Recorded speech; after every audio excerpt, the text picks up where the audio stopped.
Incidentally then, do you see how, well, I started with a dream that was a bit perplexing and didn't leave me in some spiritual state, did it? No.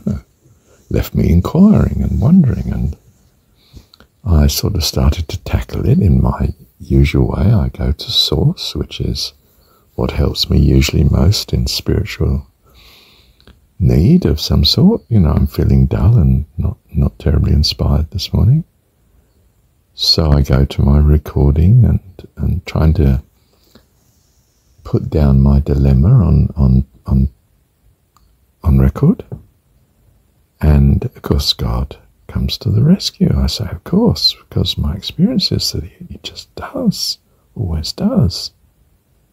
And I'm led from one thing to another, and who would have thought I'd end up with 4, now 5 coming up recordings from a very non-spiritual state originally. Just a puzzling dream and the aftermath of it when I woke, whenever it was in the morning. And it's got me, goodness, even to talk about Psalm 119, which I've probably scarcely mentioned at all before, I think once, perhaps twice. You see, he leads us in the paths of righteousness. When you seek him with your whole heart, not when you feel wonderful, but when you seek him, and you're probably seeking him because you feel anything but wonderful. You might be perplexed or flat like I was on waking. This dilemma of being married to one person stops a great deal of your love and care of every other person in the world. It just does, because you're preoccupied with your partner. And you have to be, in some sense. It's required in that situation of being married. If nothing else for the children's sake, but for each other's sake too. We want people to be faithful and true, and it's our great learning situation for love, isn't it? So I was puzzled. Well, I don't really feel I've got a handle on this, Lord. How did I get a handle on it? By going to Source. My source is what usually blesses me. Recording to you.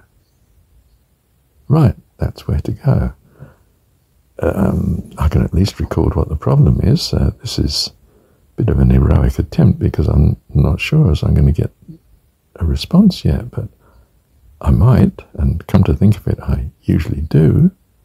God comes to the party when I put in my part, which may not seem of much worth at all, but he builds fantastically on it, doesn't he?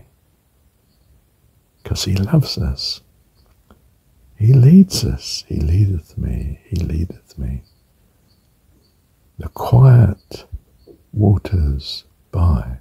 Now we usually, and I've said this once before at least, by quiet waters by in Psalm 23, we tend to think beautiful, pleasant pastoral scenes.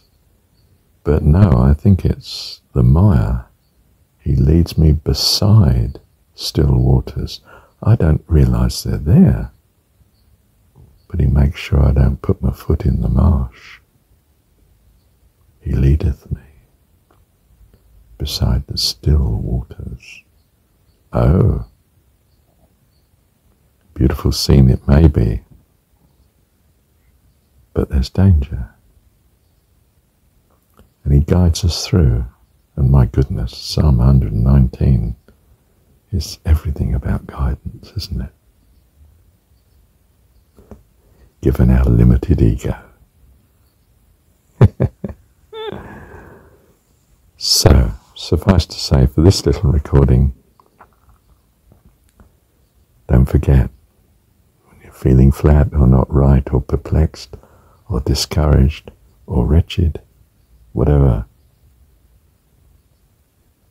turn to your source. that which brings you rescue and blessing usually. Good friends, I mean truly good. Good occupation, it might be singing worship songs, it might be meditating, it might be praying, it might be writing or recording, it might be walks in the country by the sea, you know the list.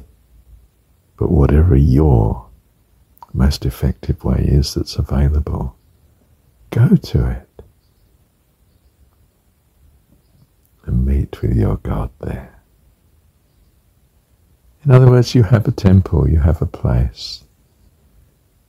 The kingdom of heaven's within, you can always retire within. Talk to God about it. But write or record about it, and wow, you can be a blessing to others at the same time, potentially. For we all have such similar needs and wants, don't we? So we can be a blessing to each other because of that. Thank you, Dad.